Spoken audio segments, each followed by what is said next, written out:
She said, "Call the cops if you want. They'll believe me, not you." It was after she threw my things into the street and scratched my face in front of her friends. I just stayed silent. But when the police showed up, the officer looked at me and said, "Don't worry, little brother. We'll handle this." It's Saturday afternoon, and I'm standing on my own front lawn in a steady drizzle, watching my life get thrown out of a second-story window. My wife Jenna is up there, her face twisted in a rage I've never seen before, tossing my clothes, my books, and my laptop out onto the wet grass.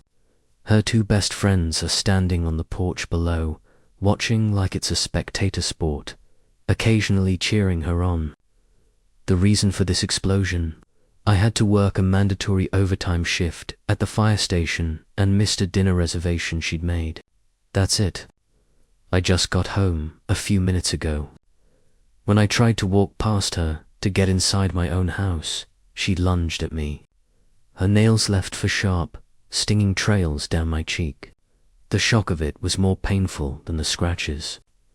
Then she stood back, flanked by her friends, and gave me a look of pure triumphant hatred. "What are you going to do now, Mike?" She sneered. "Call the cops. Go on, do it. I dare you. Who do you think they're going to believe? Me? The woman you just tried to assault in your own home, or you?" She gestured at the scene, my things strewn across the lawn, the scratches on my face, her friends ready to act as witnesses. She had crafted the perfect narrative. In her version of this story, she was the victim. I just stood there, the rain soaking my hair, and looked at this woman I had married 2 years ago, and in that moment, I realized I didn't know her at all. I didn't say a word. I just reached into my pocket and pulled out my phone. She saw it, and a smug, confident smirk spread across her face. She thought she had me cornered. She thought I was weak, predictable, and alone. She was wrong on all 3 counts. I didn't dial 911. I sent a short-coded text to my older brother, the brother she knows almost nothing about, the brother she thinks I haven't spoken to in over a decade, the brother she has no idea is a sergeant with the city police and whose shift just started 20 minutes ago. "My name is Mike. I'm 36 and I'm a firefighter. My job is to bring order to chaos. Jenna, my wife, is 33. She used to be a paralegal, and she was good at it. When we met, she had this fire in her, a passion for justice that I found incredibly attractive. She volunteered at a women's advocacy center and talked a lot about empowering the vulnerable. I thought we shared the same core values. After we got married, she moved into my house, a place I'd bought with a small inheritance from my father. She decided the legal world was too draining and quit her job to become a life coach for women. I supported her completely. I paid for all the certifications, the workshops, the website, everything. I covered the mortgage and all the bills so she could build her business without pressure. I see now that her passion wasn't for empowering others. It was for empowering herself. At my expense. My family history is complicated. My dad was a firefighter too. He died in a warehouse fire when I was 19. His death shattered our family. My older brother Kevin, who was already a rookie cop, took it the hardest. We had a brutal fight a few months after the funeral when I announced I was enrolling in the fire academy. He begged me not to. He couldn't stand the thought of losing me the same way we lost our dad. I was stubborn. I told him it was my life, my choice. The fight created a rift between us that lasted for 15 years. We lived in different states, built different lives, and never spoke. Jenna knew this story, the simplified version at least. She knew I had a brother and that we were estranged. She saw this as a weakness, proof that I was isolated and had no real support system. It made me an easier target. What she didn't know was that Kevin had been transferred back to our city 6 months ago. He reached out. It was awkward at first, but we met for a beer. We talked for hours. We were both older, hopefully wiser. We both admitted how stupid we'd been. That one beer turned into a weekly dinner. We were rebuilding what we'd lost, piece by piece. It was the best thing that had happened to me in years. I never told Jenna. My relationship with Kevin felt private, sacred. It was the one part of my life that wasn't connected to her and her ever-growing list of demands and criticisms. My marriage was beginning to feel hollow, and my rediscovered bond with my brother was the only thing that felt real. Jenna's coaching business became a platform for her resentments. She started talking down to me, belittling my job. My friends from the station were unrefined. My life was simple. She and her friends, Amy and Lisa, would have these long talks on the patio that would stop whenever I came outside. I knew something was wrong, but I didn't realize how wrong until today. This whole scene on the lawn felt staged. The argument over the dinner reservation was the excuse, not the reason. She wanted this confrontation. She wanted to create a situation where she could paint herself as the victim and me as the aggressor. Her work as a paralegal and her volunteer time at the Women's Center had taught her exactly how to manipulate the system. She knew the right words to use, the right emotions to fake. She was confident that any cop who showed up would see a hysterical woman and a big, intimidating man with scratches on his face and immediately take her side. So I stood there silently and sent the text to Kevin. Code 1034, my address. Need you now. It was our old childhood code from playing cops and robbers. It meant things were bad. It meant I needed my big brother. The siren started as a faint wail in the distance and grew steadily louder. Jenna's smirk never wavered. She crossed her arms and waited for her victory. Update 1. The arrival of the police was exactly the kind of drama Jenna had been hoping for. 2 patrol cars, lights painting the grey, rainy afternoon in flashes of red and blue. Thank you to everyone who has commented and sent messages of support. It's been a crazy 24 hours. Jenna immediately launched into her performance. The tears started flowing onto. She pointed a tumbling finger at me. He did this. He just went crazy. He threw me out and then he attacked me when I tried to get my things. Her friends Amy and Lisa jumped in, providing a flawless supporting chorus of lies. We saw the whole thing. He just snapped. 4 officers approached the scene, their faces neutral but cautious. They saw what Jenna wanted them to see. My things scattered on the lawn, me standing there, looking grim with fresh scratches on my face, and 3 women on the porch, one of whom was putting on an Oscar-worthy display of distress. Then the back door of the 2nd patrol car opened and my brother stepped out. Sergeant Kevin Miller wasn't in uniform, just jeans and a departmentist jacket. But he radiated an authority that silenced the chaos. He walked past his officers, his gaze sweeping over the scene before locking on to me. He didn't smile. His eyes lingered on the scratches on my cheek, then on the muddy pile of my belongings. I saw his jaw clench. He stopped directly in front of me, completely ignoring Jenna and her friends. For the first time in 15 years, I saw the fierce, protective look of the big brother who used to chase away bullies for me in the schoolyard. He put a hand on my shoulder and spoke, his voice low and meant only for me. Don't worry, little brother. We'll handle this. He then turned to his officers, his voice shifting to a crisp, commanding tone.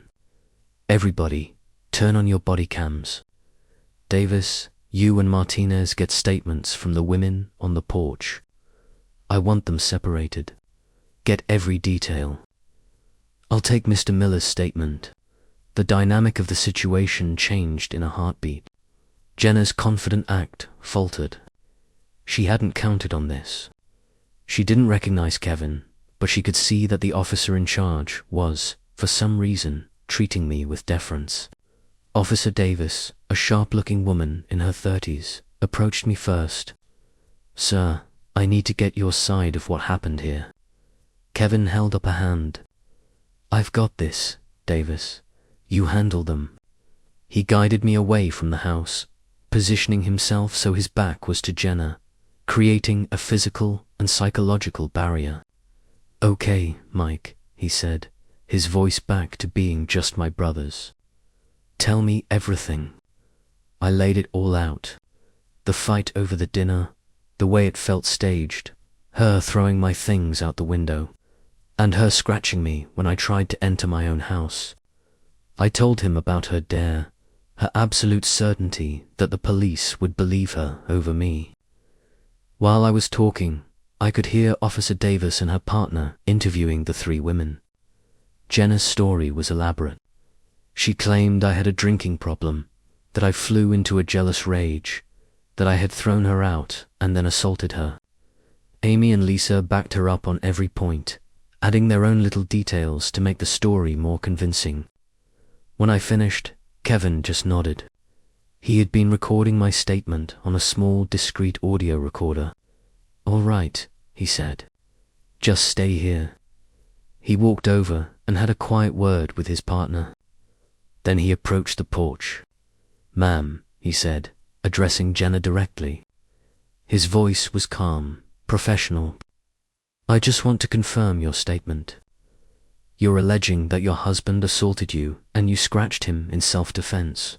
Is that correct?" "Yes," Jenna sobbed. "He's violent and controlling. My friend saw everything." Kevin looked at Amy and Lisa. "And you both witnessed your friend's husband assault her?" They both nodded vigorously. "Okay," Kevin said. He pulled out his phone. "I just have one piece of evidence I'd like you to see." He turned the screen towards them and played a video. It was from the security camera I had installed over my front door a year ago. The footage was crystal clear. It showed Jenna screaming, throwing my belongings from the window. It showed me walking calmly up to the porch, and it showed her completely unprovoked, lunging at me and clawing at my face. The world went silent. The only sound was the rain dripping from the gutters. Jenna's face went white. Her friends looked like they were about to be sick. Kevin put his phone back in his pocket. "That," he said, his voice like ice, "is what actually happened. Officer Davis, please place Miss Miller under arrest for domestic assault. And I want her two friends brought down to the station for questioning regarding filing a false police report. Lying to a police officer is a felony in this state." The scene erupted. Jenna started screaming that I had set her up, that the video was fake. Amy and Lisa started babbling, trying to retract their statements, saying they were scared and confused, but it was too late. Their lies were all recorded on the body cams. As Officer Davis was putting the cuffs on Jenna, she finally looked hard at Kevin, the family resemblance finally clicking in her panicked mind. "Who are you?" she stammered. Kevin held her gaze, his expression unreadable. "I'm his brother." I watched them lead her to the patrol car. Her face was pressed against the window and she was staring at me with a look of pure venomous hatred. I didn't feel happy. I just felt a profound, hollow emptiness. Kevin came back over to me. "You're not staying here tonight. Let's go. You're with me." I spent the night on his couch. We didn't talk much at first. He just made us both a steak dinner. Then, late into the night, we started talking about our dad, about the stupid fight that had kept us apart, about everything. For the first time in a long time, I didn't feel alone. The fire in my life was still burning, but for the first time, I felt like I had the strength to put it out. Update 2.